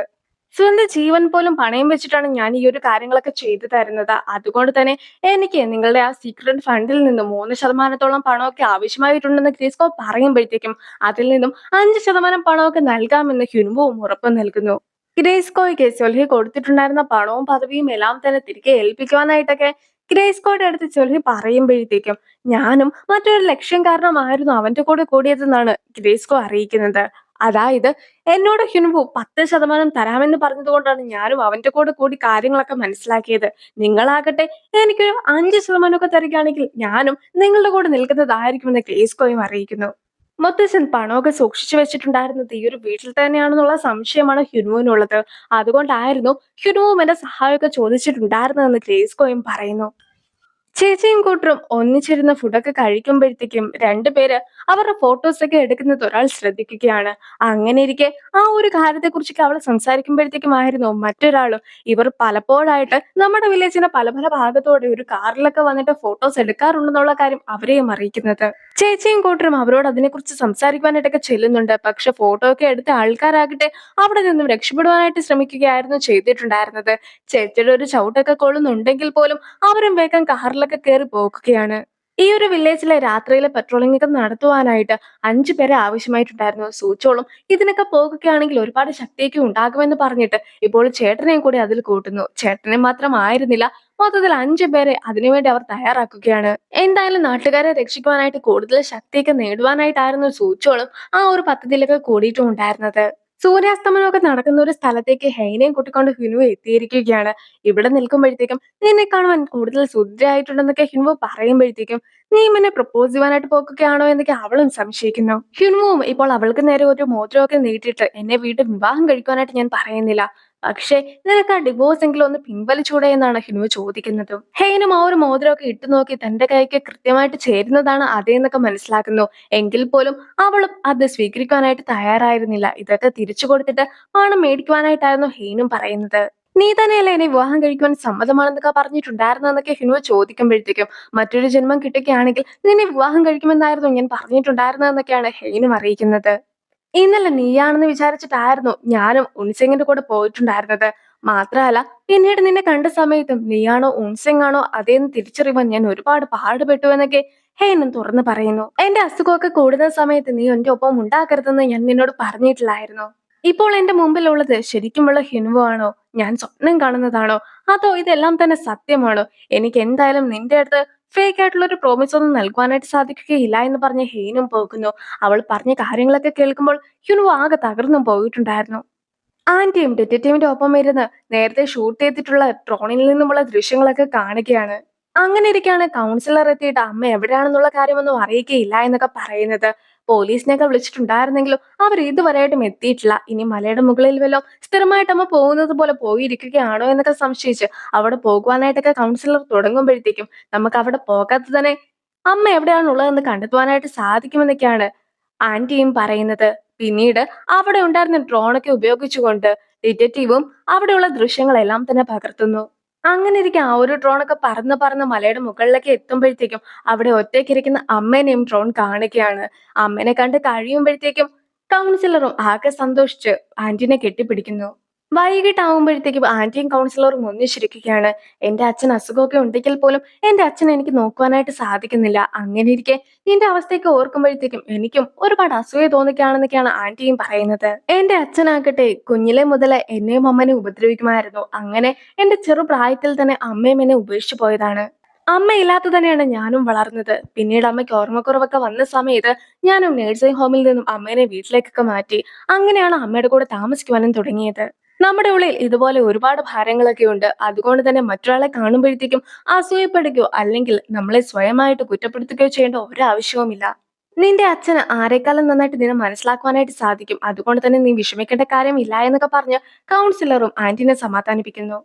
ജോലിക്കാരിയും മുത്തശ്ശനും മരുന്നൊക്കെ കൊടുത്തിട്ട് പോകുന്നു. പക്ഷെ മുത്തശ്ശനും അത് കഴിക്കാതെ അതെല്ലാം തന്നെ ഇപ്പോൾ ഒളിപ്പിച്ചു വെക്കുകയാണ്. ഡിറ്റക്റ്റീവിന്റെ സഹായത്തോടു കൂടി തന്നെ നേരത്തെ ആ ഒരു ഗോഡൌണിൽ നിന്നും ട്രക്കൊക്കെ പുറപ്പെട്ടിട്ടുണ്ടായിരുന്നല്ലോ, അത് ഹെന്റെ വീട്ടിലേക്ക് തന്നെയാണ് പോയതെന്നൊക്കെ CCTV ദൃശ്യങ്ങൾ വഴി അവരും ഉറപ്പുവരുത്തുകയാണ്. പക്ഷെ അത്രയും പണമൊക്കെ എവിടെയെങ്കിലും സൂക്ഷിച്ചു വെക്കുകയാണെങ്കിൽ ഇവർ ആരെങ്കിലുമൊക്കെ അറിയുന്നതല്ലേ. പക്ഷെ ആരും അറിയാതെ എങ്ങനെയായിരിക്കും, എവിടെയായിരിക്കും ആ ഒരു പണമൊക്കെ സൂക്ഷിച്ചിട്ടുണ്ടാക്കുക എന്നാണ് എല്ലാവരും സംശയിക്കുന്നത്. മാത്രമല്ല ഹേനെ കണ്ട സമയത്തും മുത്തശ്ശൻ ഒരു ഷെൽട്ടറിനെ കുറിച്ചൊക്കെ സംസാരിച്ചിട്ടുണ്ടായിരുന്നു. അതായത് എന്തെങ്കിലും യുദ്ധമൊക്കെ വരുന്ന സമയത്ത് ഇവിടെയുള്ള ഷെൽട്ടറിൽ വന്ന് ഒളിച്ചിരിക്കുവാനായിട്ടായിരുന്നു മുത്തശ്ശൻ പറഞ്ഞത്. സ്വബോധത്തോടു കൂടിയാണ് മുത്തശ്ശൻ അത് പറഞ്ഞതെന്ന വിശ്വാസമൊക്കെ ഹെയ്നുള്ളത് കൊണ്ട് തന്നെ ഹെയ്നും അതിനെക്കുറിച്ചൊക്കെ വീട്ടുകാരുടെ അടുത്തും പറയുന്നു. അങ്ങനെ ഇരിക്കെ അച്ഛനും എപ്പോഴും മുത്തശ്ശൻ ഒരു പാനിക് റൂമിനെ കുറിച്ചൊക്കെ സംസാരിക്കുമായിരുന്നു. പക്ഷെ അത് എവിടെയാണ് ഉള്ളതെന്ന കാര്യം നമുക്ക് ആർക്കും തന്നെ അറിയുകയില്ല. ഒരു പക്ഷെ മുത്തശ്ശൻ പറഞ്ഞ ആ ഒരു പാനിക് റൂമിലൊക്കെ ആയിരിക്കുമോ ഈ ഒരു പണവും സൂക്ഷിച്ചു വെച്ചിട്ടുണ്ടാക്കുക എന്നൊക്കെയാണ് സംശയിക്കുന്നത്. അതുപോലെ തന്നെ ഉൻസെങ്ങും സോൽഹിയും ഇപ്പോൾ പണം വീട്ടിലാണ് ഉള്ളതെന്നൊക്കെ മനസ്സിലാക്കി അതെവിടെ ആയിരിക്കും എന്നൊക്കെ സംശയിക്കുന്നു. ഈ ഒരു സമയത്തായിരുന്നു നേരത്തെ സൂചോളും ഒരു പാനിക് റൂമൊക്കെ ഇവിടെ ഉണ്ടെന്ന് ഉൺസിങ്ങിനോട് പറഞ്ഞിട്ടുണ്ടായിരുന്നതിനെ കുറിച്ചൊക്കെ ഉൺസിങ്ങും ഓർക്കുന്നത്. ഒളിഞ്ഞിരുന്ന ഫോട്ടോസ് ഒക്കെ എടുക്കുന്ന ആൾക്കാരെ കണ്ടെത്തുവാനായിട്ട് രാത്രി ഇപ്പോൾ മൂവർ സംഘമൊക്കെ തെരച്ചിൽ നടത്തിക്കൊണ്ടിരിക്കുകയാണ്. ഈ ഒരു സമയത്തായിരുന്നു ഒരു കാറും അവരുടെ മുമ്പിലായിട്ടൊക്കെ വന്ന് നിർത്തുന്നത്. ആ ഒരു ടാക്സിയിൽ നിന്നും ഇറങ്ങിയതാകട്ടെ ഡാഹയായിരുന്നു. ബുദ്ധന്റെ പ്രതിമയും കുഞ്ഞിനെയുമായിട്ട് നിൽക്കുന്ന ഡാഹയെ കാണുമ്പോഴത്തേക്കും സൂചോളും ആകെ ഇമോഷണൽ ആകുകയാണ്. ഫ്ലൈറ്റ് ടിക്കറ്റിനും അപ്പാർട്ട്മെന്റിനും ചെലവായ തുക ഒഴികെ ബാക്കി എല്ലാ തുകയും ഡാഹയും ഇപ്പോൾ എല്ലാവരെയും ഏൽപ്പിച്ചിരിക്കുകയാണ്. മാത്രമല്ല പുതിയതായിട്ട് മേടിച്ച അപ്പാർട്ട്മെന്റ് ഒക്കെ വിറ്റ് കഴിയുമ്പോഴത്തേക്കും ആ ഒരു തുകയും കൂടി നൽകാമെന്നാണ് ഡാഹയും പറയുന്നത്. നീ ഞങ്ങളെ വലിയൊരു ചതിക്കുഴിയിലേക്കാണ് തള്ളിയിട്ടത്. അതുകൊണ്ട് തന്നെ നിന്നെയോ ആ ഒരു കുഞ്ഞിനെയോ ഞങ്ങൾക്ക് ഇനി കാണുകയോ ചെയ്യേണ്ടെന്നൊക്കെയാണ് അമ്മയും പറയുന്നത്. പക്ഷേ സൂചോളാകട്ടെ ഇപ്പോഴും അവരെ സപ്പോർട്ട് ചെയ്തൊക്കെയാണ് സംസാരിക്കുന്നത്. പക്ഷെ ഇത് നിന്റെ കുഞ്ഞൊന്നും അല്ലല്ലോ എന്നൊക്കെ അമ്മ പറയുമ്പോഴത്തേക്കും ഇവൻ എന്റെ കുഞ്ഞാണ്, ഞാൻ താരാട്ടുപാട്ട് പാടി ഉറക്കിയ കുഞ്ഞാണ്, ഞാനാണ് അവനെ കുളിപ്പിക്കുന്നതും, അവനാകട്ടെ അമ്മയെന്ന് വിളിക്കുന്നതിന് മുമ്പായിട്ട് തന്നെ അച്ഛ എന്നായിരുന്നു എന്നെ നോക്കി വിളിച്ചിട്ടുണ്ടായിരുന്നെന്നും കൂടി അറിയിക്കുകയാണ്. ഇത്രയും പറഞ്ഞ സൂചോളും ഡാഹനെയും കുഞ്ഞിനെയും കൂട്ടിക്കൊണ്ടൊക്കെ പോകുന്നു. ഡാഹയെ ഇപ്പോൾ ചുൻഹുനെ കുറിച്ച് കൂടി സംസാരിക്കുകയാണ്. അതായത് ഡാഹയുടെ ഹസ്ബൻഡിനെ കുറിച്ച് സംസാരിക്കുകയാണ്. അയാളാകട്ടെ നിനക്കെതിരായിട്ട് വലിയൊരു ഗൂഢാലോചനയൊക്കെ നടത്തിയിട്ടുണ്ടായിരുന്നു. നിന്നെ പെടുത്തുന്ന രീതിയിലാണ് അയാൾ എല്ലാം തന്നെ ചെയ്തു വെച്ചിട്ടുള്ളത്. ഈ ഒരു കാര്യമൊക്കെ നിന്നോട് പറയുവാനായിട്ടായിരുന്നു ഞാനും തിരികെ എത്തിയത്. നിന്നെ പോലുള്ള ഒരു വ്യക്തിനെ വിവാഹം കഴിക്കുമ്പോഴത്തേക്കും നീ എന്നെ ഇത്രത്തോളം കെയർ ചെയ്യുമെന്ന് ഞാൻ ഒരിക്കലും വിചാരിച്ചിരുന്നില്ല. എന്റെ ജീവിതത്തിൽ എന്നെ ആരും ഇത്രയ്ക്ക് സ്നേഹിച്ചിട്ടൊന്നും ഉണ്ടായിരുന്നില്ല എന്നൊക്കെ അവൾ പറഞ്ഞ് കരയുമ്പോഴത്തേക്കും ഒരിക്കൽ കൂടി നീ എന്നെ വിട്ടു പോകുമോ എന്നൊക്കെ സൂചോളം അവളോട് ചോദിക്കുന്നു. പക്ഷെ അവൾക്കും അവനില്ലാതെ ജീവിക്കാനായിട്ട് സാധിക്കുമായിരുന്നില്ല. അതുകൊണ്ട് തന്നെ നമുക്കൊന്നിച്ചിനെ ജീവിക്കാമെന്ന് അവനും പറയുകയാണ്. ഡാഹയും ബുദ്ധന്റെ ഒരു പ്രതിമയും പിടിച്ചുകൊണ്ട് അർദ്ധരാത്രി വണ്ടിയിൽ നിന്നും ഇറങ്ങി വന്നിട്ടുണ്ടായിരുന്നു എന്നൊക്കെ എന്റെ ഹസ്ബൻഡ് എന്നോട് പറഞ്ഞിട്ടുണ്ടായിരുന്നു. ആ ഒരു കാഴ്ചയൊന്നും എനിക്ക് കാണുവാനായിട്ട് സാധിച്ചില്ലല്ലോ എന്നെല്ലാം ഒരാൾ പറയുമ്പോഴത്തേക്കും മറ്റൊരാളാകട്ടെ ആ ബുദ്ധന്റെ പ്രതിമയൊക്കെ ശരിക്കും ഗോൾഡ് കൊണ്ടുണ്ടാക്കിയതാണോ എന്നും കൂടി ചോദിക്കുന്നു. ഞങ്ങൾ ശരിക്കും എന്താണ് ചെയ്യേണ്ടത്? അവളെ കാണുമ്പോഴത്തേക്കും നല്ല രീതിയിൽ അവളുടെ അടുത്ത് പെരുമാറണോ അതോ മോശമായിട്ടുള്ള രീതിയിൽ പെരുമാറണോ? അവളെ സ്നേഹിക്കണോ അതോ സ്നേഹിക്കാതിരിക്കണോ എന്ന സംശയത്തിലാണ് ഞങ്ങൾ ഉള്ളതെന്നൊക്കെ ചേച്ചിയുടെ ഫ്രണ്ട്സ് പറയുമ്പോഴത്തേക്കും ചേച്ചിയും എനിക്കും അതേ സംശയമൊക്കെയാണ് ഉള്ളത്. അതുകൊണ്ട് തന്നെ നമുക്ക് അവളെ ഒന്ന് വാച്ച് ചെയ്യാം, പിന്നീട് നമുക്ക് എന്ത് ചെയ്യണമെന്ന് തീരുമാനിക്കാമെന്നാണ് ചേച്ചിയും നിർദ്ദേശിക്കുന്നത്. ഹെയ്നും മേശയിൽ മോതിരമൊക്കെ ഇരിക്കുന്നത് കാണുമ്പോഴത്തേക്കും അതൊന്ന് ഇട്ടു നോക്കുന്നു. ഈ ഒരു സമയത്തായിരുന്നു ഹിൻവോ തിരിച്ച് റൂമിലേക്കൊക്കെ കടന്നു വരുന്നത്. പക്ഷെ അവളും പെട്ടെന്ന് കൈ മാറ്റി വെക്കുന്നതല്ലാതെ ആ ഒരു മോതിരം ഒന്ന് ഊരുവാനായിട്ട് ഓർത്തിട്ടുണ്ടായിരുന്നില്ല. അവനും ആ ഒരു ബോക്സൊക്കെ എടുത്തതിന് ശേഷം ഈ ഒരു മോതിരമൊക്കെ ഞാൻ തിരിച്ചു കൊടുക്കാനായിട്ട് പോകുകയാണെന്ന് അവളോടും പറയുന്നു. അതേസമയം ആ ഒരു മോതിരമൊക്കെ ഉണ്ടായിരുന്നത് അവളുടെ കയ്യിലാണല്ലോ. അതുകൊണ്ട് തന്നെ അവൾ പുറത്തേക്ക് ഇറക്കുന്നതിന് മുമ്പായിട്ട് തന്നെ തിരികെ വന്നിട്ട് കയ്യിലുണ്ടായിരുന്ന മോതിരമൊക്കെ ആ ഒരു ബോക്സിന്റെ അകത്ത് വെക്കുകയാണ്. അവനും എന്താണ് ഇവിടെ നടക്കുന്നതെന്നൊക്കെ അതിശയിച്ച് നിൽക്കുന്നു. ഞാൻ വെറുതെ ഇരുന്നപ്പോഴത്തേക്കും ആ ഒരു മോതിരം ഒന്ന് എടുത്തു നോക്കിയതാണ്. അതിലുള്ള ഡിസൈനും പുതിയൊരു ട്രെൻഡ് ആയിട്ടൊക്കെ എനിക്ക് തോന്നി. അപ്പോൾ ഞാൻ ചുമ്മാ ഒന്ന് ഇട്ട് നോക്കി. ആ മോതിരം എനിക്ക് നന്നായി ചേരുന്നുമുണ്ടായിരുന്നു. അത്ര മാത്രമേ ഉള്ളൂ എന്നൊക്കെ ഹെയ്നും അവനോട് പറയുന്നു. നീ നന്നായി തന്നെ മോതിരം ഒന്ന് ചെക്ക് ചെയ്ത് കഴിഞ്ഞില്ല എങ്കിൽ ഈ ഒരു മോതിരം ഇവിടെ തന്നെ വെച്ചേക്കട്ടെ എന്നൊക്കെയാണ് ഹിനുവും ചോദിക്കുന്നത്. അവളും മൊത്തത്തിലൊന്നും ചമ്മി അവിടെ നിന്നും പോകുന്നുണ്ടെങ്കിൽ പോലും അവനും ഈ മോതിരം ഞാൻ തിരികെ കൊടുക്കുകയില്ല എന്ന് പറഞ്ഞ് അവിടെ തന്നെ വെക്കുന്നു. ഹിനു ഇപ്പോൾ ഫ്രണ്ടിന്റെ അടുത്ത് ആ ഒരു പാനിക് റൂമിനെ കുറിച്ചൊക്കെ സംസാരിക്കുകയാണ്. ഫ്രണ്ടും അത് പണ്ടത്തെ ആളോടൊക്കെ ചോദിക്കുവാനായിട്ട് ആവശ്യപ്പെടുമ്പോഴത്തേക്കും അങ്ങനെ ഒരാൾ ഇപ്പോൾ ജീവനോടെ ഇല്ല എന്നും അയാളുടെ മകനോട് ചോദിച്ചപ്പോഴത്തേക്കും അയാൾക്ക് ഇതിനെക്കുറിച്ച് അറിയിക്കുകയും ഇല്ല എന്നാണ് അറിയുവാനായിട്ട് കഴിഞ്ഞെന്ന കാര്യമൊക്കെ ഹ്യുനുവും ഫ്രണ്ടിനോട് പറയുന്നു. അങ്ങനെ ഹ്യുനുവിന്റെ ഫ്രണ്ടിന്റെ സഹായത്തോടു കൂടി തന്നെ ഒരു ആർക്കിടെക്റ്റിനൊക്കെ അവനും പോയി കാണുകയാണ്. പെട്ടെന്ന് രക്ഷപ്പെടുവാൻ സാധിക്കുന്ന രീതിയിലായിരുന്നു പാനിക് റൂമൊക്കെ തയ്യാറാക്കിയിട്ടുണ്ടായിരുന്നതെങ്കിൽ അവളെ പ്രത്യേകമായിട്ട് കാണേണ്ടിയിരുന്ന കുറച്ച് കാര്യങ്ങളെ കുറിച്ചൊക്കെ ഇപ്പോൾ ആ ഒരു ആർക്കിടെക്ട് വഴി ഹ്യുനുവും അറിഞ്ഞു കഴിഞ്ഞിരിക്കുന്നു. അതായത് ചില പൈപ്സിനെ കുറിച്ചും മറ്റുമൊക്കെ ആയിരുന്നു അവരും പറയുന്നത്. പക്ഷെ ഫ്ലോറിന്റെ പ്ലാനുകളിൽ ഒന്നും തന്നെ ആ ഒരു പൈപ്പ് കണ്ടിട്ടേ ഉണ്ടായിരുന്നില്ല. അതുകൊണ്ട് തന്നെ ആ ഒരു പാനിക് റൂം ബേസ്മെന്റിനെ തന്നെ ബന്ധിപ്പിച്ചുകൊണ്ടുള്ള ലിഫ്റ്റിൽ തന്നെ ആയിരിക്കുമെന്നൊക്കെയാണ് ഹിനുവും സംശയിക്കുന്നത്. ഉൻസെങ് ഇപ്പോൾ ലിഫ്റ്റിൽ കയറിയ സമയത്ത് ആ ഒരു ലിഫ്റ്റ് ഒക്കെ മൊത്തത്തിൽ ഒന്ന് നോക്കുന്നുമുണ്ട്. അതായത് ലിഫ്റ്റിന് മറ്റൊരു ഡോറൊക്കെ ഉണ്ടായിരിക്കാമെന്നാണ് അവരും സംശയിക്കുന്നത്. ഇത്രയും കാലം ലിഫ്റ്റ് തുറക്കുമ്പോഴത്തേക്കും ഫ്രണ്ട് ഡോർ ആയിരുന്നല്ലോ തുറന്നു വന്നിട്ടുണ്ടായിരുന്നത്. അങ്ങനെ വീടിനുള്ളിലേക്ക് എവിടേക്ക് വേണമെങ്കിലും സഞ്ചരിക്കുവാനും സാധിക്കുമായിരുന്നു. പക്ഷേ ഏതോ ഒരു വിദ്യയിലൂടെ ലിഫ്റ്റിന്റെ ബാക്ക് ഡോർ തുറക്കുകയാണെങ്കിൽ മറ്റേതെങ്കിലും ഒരു റൂമിലേക്കൊക്കെ ആയിരിക്കും എത്തിച്ചേരുക എന്നാണ് ഇപ്പോൾ എല്ലാവരും തന്നെ സംശയിക്കുന്നത്. അങ്ങനെ ഇരിക്കെ ഉൻസിങ്ങും വീട്ടിൽ എവിടെയെങ്കിലും അതുപോലത്തെ ഒരു സീക്രട്ട് ആയിട്ടുള്ള റൂം ഉണ്ടോ എന്ന് അറിയുവാനായിട്ട് കുറച്ച് ടെക്നീഷ്യൻസിനെ മറ്റും വിളിപ്പിച്ചിരിക്കുകയാണ്. അവരും പരിശോധനയൊക്കെ നടത്തുന്നു. നമുക്ക് വീട്ടിൽ പോയി പരിശോധിച്ചാലോ എന്നൊക്കെ ആന്റി ചോദിക്കുന്നുണ്ടെങ്കിലും സോൽഹീൻ ടീമും വലിയ രീതിയിലുള്ള സ്ട്രിക്റ്റ് ആയിട്ടുള്ള ഒരു സെക്യൂരിറ്റി ഒക്കെയാണ് വീട്ടിൽ കൊടുത്തിട്ടുള്ളത്. അതുകൊണ്ട് തന്നെ അവർക്ക് ഒരു രീതിയിലും വീട്ടിലേക്ക് കടന്നു ചെല്ലുവാനായിട്ട് സാധിക്കുകയില്ല. ഇനിയിപ്പോൾ എന്ത് ചെയ്യുമെന്നൊക്കെ അവർ സംശയിച്ചിരിക്കുമ്പോഴത്തേക്കുമാണ് മുത്തശ്ശനെ നോക്കുന്ന ഡോക്ടറും മുത്തശ്ശൻ ശരിക്ക് സമയത്ത് മരുന്നൊന്നും കഴിക്കുന്നില്ല എന്ന കാര്യമൊക്കെ ഹ്യൂനുവിനെയും അറിയിച്ചിട്ടുണ്ടായിരുന്നത്. അതുകൊണ്ട് തന്നെ സോൽഹീൻ ടീമും മുത്തശ്ശനെ നന്നായി നോക്കുന്നില്ല എന്നൊക്കെ പറഞ്ഞിട്ട് നമുക്ക് കുറച്ച് പോലീസുമായിട്ട് നാളെ തന്നെ വീട്ടിലേക്ക് ചെല്ലാം. അങ്ങനെ ആകുമ്പോഴത്തേക്കും നമുക്ക് ആ വീട്ടിൽ പരിശോധന നടത്തുവാനായിട്ട് സാധിക്കുമെന്നൊക്കെയാണ് ഹിനുവും അറിയിക്കുന്നത്. അതുപോലെ അന്ന് രാത്രി മുത്തശ്ശന് മരുന്നൊക്കെ കൊടുക്കുന്നുണ്ടെങ്കിലും മുത്തശ്ശൻ ആ മരുന്ന് കഴിക്കാതെ അതൊക്കെ സൂക്ഷിച്ചു വെക്കുകയായിരുന്നു. പക്ഷെ ആ ഒരു കാഴ്ചയൊക്കെ സോൽഹീൻ കണ്ടിട്ടുണ്ടായിരുന്നു. ഹെയ്ൻ വന്നിട്ട് പോയതിനു ശേഷം നിന്റെ ഉള്ളിൽ പല മാറ്റങ്ങളും ഉണ്ടായിരുന്നു. ഞാൻ അതെല്ലാം തന്നെ നിരീക്ഷിച്ചിട്ടുണ്ടായിരുന്നു. അതുകൊണ്ട് തന്നെ നീ പഴയ രീതിയിലേക്ക് തിരിച്ചു വന്നു എന്ന കാര്യം എനിക്ക് നന്നായി തന്നെ മനസ്സിലായെന്ന് സോൽഹിയും മുത്തശ്ശനെ അറിയിക്കുന്നു. നിനക്കാകട്ടെ ശരിക്കും നടക്കുവാൻ പോലും സാധിക്കുകയില്ല. ആരെയും കോൾ ചെയ്യുവാനും സാധിക്കുകയില്ല. ഈ ഒരു സിറ്റുവേഷനൊക്കെ ശരിക്കും നരകം പോലെയൊക്കെ നിനക്ക് തോന്നുന്നില്ലേ? മര്യാദയ്ക്ക് ഞാൻ തരുന്ന മരുന്നും കഴിച്ച് എവിടെയെങ്ങാനും നിനക്ക് ഉറങ്ങിക്കിടന്നാൽ പോരായിരുന്നോ? എന്തിനാണ് ഇത്രയ്ക്ക് വലിയ സാഹസമൊക്കെ കാണിക്കുവാനായിട്ട് പോകുന്നതെന്നാണ് സോൽഹി ചോദിക്കുന്നത്. അപ്പോൾ ആദ്യം മുതലേ നീ ഇവിടെ എത്തിയിട്ടുണ്ടായിരുന്നത് ഇതെല്ലാം തന്നെ കൈക്കലാക്കുവാനായിരുന്നോ എന്നൊക്കെ ചെയർമാനും സൊൽഹിയുടെ അടുത്ത് ചോദിക്കുമ്പോഴത്തേക്കും അവളാകട്ടെ നിന്നോടുള്ള ദിവ്യമായിട്ടുള്ള പ്രേമം കൊണ്ടാണ് ഞാൻ ഇതൊക്കെ ചെയ്തതെന്നാണോ നീ വിചാരിച്ചത്? ഒരിക്കലുമല്ല. എന്റെ മനസ്സെല്ലാം തന്നെ ഈ ഒരു സ്വത്തിലും മറ്റും ആയിരുന്നു എന്നൊക്കെ സോൽഹിയും പറയുന്നു. എന്തായാലും നിനക്ക് നിന്റെ മക്കളെ ഒന്നും കൂടി കാണുമെന്നൊക്കെ ആഗ്രഹം ഉണ്ടെങ്കിൽ എവിടെയാണ് ആ ഒരു പണമൊക്കെ സൂക്ഷിച്ചു വെച്ചതെന്ന് എന്നോട് പറയുവാനായിട്ടായിരുന്നു സോൽഹിയും പറയുന്നത്. അന്ന് രാത്രി മുത്തശ്ശൻ കിടന്നുറങ്ങിയതിനു ശേഷം കുറച്ചു കഴിയുമ്പോഴേക്കും എണീക്കുന്നു. പിന്നീട് ഹെയ്ൻ കൊടുത്ത പേനയിൽ എന്തോന്നും പറഞ്ഞതിന് ശേഷം സ്റ്റെപ്പിന്റെ ഒക്കെ മുകളിൽ വന്ന് നിൽക്കുകയാണ്. സന്തോഷത്തോടു കൂടി തന്നെ ആ ഒരു സ്റ്റെപ്പിന്റെ മുകളിൽ നിന്നും മുത്തശ്ശൻ താഴേക്കും വീഴുന്നു എന്ന് പറയാൻ പറ്റില്ല. മുത്തശ്ശൻ ശരിക്കും ആത്മഹത്യ ചെയ്യുന്നതാണ്. പിറ്റേ ദിവസം മുത്തശ്ശന്റെ കാര്യങ്ങളൊക്കെ സംസാരിക്കുവാനായിട്ട് എല്ലാവരും തന്നെ തിരിച്ചെത്തുന്നുണ്ട്. പക്ഷെ അവർ എത്തുമ്പോഴത്തേക്കും വലിയൊരു ആൾക്കൂട്ടവും ആംബുലൻസും മറ്റുമൊക്കെ ആയിരുന്നു അവരും കണ്ടിട്ടുണ്ടായിരുന്നത്. എന്താണ് അവിടെ നടക്കുന്നതെന്നൊന്നും മനസ്സിലാകാതെ പലരും അവിടേക്കൊക്കെ ഓടിച്ചെല്ലുന്നു.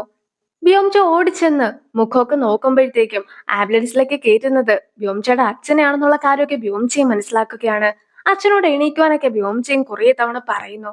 ഹെയ്ന്റെ അച്ഛനും അതൊക്കെ കണ്ട് തകർന്നു പോയിട്ടുണ്ടായിരുന്നു. അങ്ങനെയിരിക്കെ ചെയർമാനെ ഹോസ്പിറ്റലിലേക്ക് കൊണ്ടുപോകുന്നു. ഇപ്പോഴാകട്ടെ ചെയർമാനും മരണപ്പെട്ടിരിക്കുന്നു. ആ ഒരു അടക്കൊക്കെ കൂടുവാനായിട്ട് എല്ലാവരും തന്നെ എത്തിയിരിക്കുകയാണ്. മുത്തശ്ശൻ ജീവിച്ചിരിക്കുന്നിടത്തോളം കാലം മാത്രമായിരുന്നല്ലോ സോൽഹിക്ക് അവകാശമൊക്കെ ഉണ്ടായിരുന്നത്. ഇപ്പോൾ മുത്തശ്ശൻ മരിച്ചതുകൊണ്ട് തന്നെ സോൽഹിക്ക് ആ ഒരു അവകാശം എല്ലാം തന്നെ നഷ്ടപ്പെട്ടിരിക്കുന്നു. ഹെയ്നും ഫാമിലിയും ഇപ്പോൾ വണ്ടിയിൽ മുത്തശ്ശന്റെ അടുക്കൊക്കെ കൂടുവാനായിട്ട് എത്തുന്നു. മുത്തശ്ശന്റെ ഫോട്ടോയുമായിട്ട് തിരികെ എത്തുന്ന സമയത്താകട്ടെ സോൽഹിനെ കാണുന്ന ആന്റിയും എത്രയും വേഗം വീട്ടിൽ നിന്നും ഇറങ്ങി പോകുവാനായിട്ടൊക്കെയാണ് സോൽഹിയുടെ അടുത്ത് പറയുന്നത്. പക്ഷെ ഈ ഒരു സന്ദർഭത്തിൽ നമ്മൾ അതിനെക്കുറിച്ച് ഒന്നും തന്നെ ചർച്ച ചെയ്യുവാനായിട്ട് പാടില്ല. മുത്തശ്ശൻ ഒരുപാട് ആഗ്രഹിച്ച് പണിതൊരു വീടല്ലേ ഇത്. അതുകൊണ്ട് തന്നെ അവസാനമായിട്ട് മുത്തശ്ശന് വീടൊക്കെ കാണിച്ചു കൊടുക്കാനായിട്ടായിരുന്നു സോൽഹിയും പറയുന്നത്. അങ്ങനെ എല്ലാവരും കൂടി ലിഫ്റ്റിൽ കയറിയതിനു ശേഷം അവിടെ ഉണ്ടായിരുന്ന ചെറിയൊരു പൈപ്പൊക്കെ തുറക്കുമ്പോഴത്തേക്കും അതിന്റെ അകത്തും ഒരു സ്വിച്ച് ഒക്കെ ഉണ്ടായിരുന്നു. അവരും സ്വിച്ച് തുറക്കുമ്പോഴത്തേക്കും രഹസ്യമായിട്ടുള്ള മറ്റൊരു മുറിയിലേക്കൊക്കെ വാതിലും തുറക്കുകയാണ്. അങ്ങനെ ഇരിക്കെ എൻഡ് സീനൊക്കെ കാണിക്കുമ്പോഴത്തേക്കും ഹ്യുൻവുവും ബീച്ചിലൊക്കെ പോയ സമയത്ത് ഒരു കുട്ടി അപകടത്തിൽ പെട്ടു എന്നൊക്കെ അറിഞ്ഞ് പലരും ഹേന്റെ പേരൊക്കെ വിളിക്കുന്നത് ഹ്യുൻവുവും കേട്ടിട്ടുണ്ടായിരുന്നു. അങ്ങനെ ഇരിക്കെ ഹ്യുൻവു ആയിരുന്നു മരിക്കുവാൻ പോയിട്ടുണ്ടായിരുന്ന ഹെയിനെ വെള്ളത്തിൽ നിന്നും രക്ഷിച്ചിട്ടൊക്കെ ഉണ്ടായിരുന്നത്. പിന്നീട് ഹ്യുൻവുവും ഒന്നും സംഭവിക്കാത്ത പോലെയൊക്കെ തിരിച്ചു വരുന്നുണ്ടെങ്കിൽ പോലും ഹെയ്നെ കാണിക്കുമ്പോഴത്തേക്കും ഹെയ്ന്റെ സഹോദരന്റെ ഡെഡ് ബോഡി ഒക്കെ കൊണ്ടുപോകുകയാണ്. ഈ ഒരു സമയത്ത് ഹെയ്ന്റെ അമ്മയും കൂടെ പോകുന്നു. അതേസമയം ഹെയ്ൻ അവിടെ ഉണ്ടെന്നുള്ള ചിന്ത പോലും അവർക്ക് ആർക്കും തന്നെ ഉണ്ടായിരുന്നില്ല. അവളെ തനിച്ചാക്കിയിട്ടാണ് അവരും പോകുന്നത്. ആ ഒരു സീനോട് കൂടി ഈ ഒരു വീഡിയോ അവസാനിക്കുകയാണ്. അടുത്തൊരു വീഡിയോ ആയിട്ട് ഇത്രയും വേഗം കാണാം. ബൈ.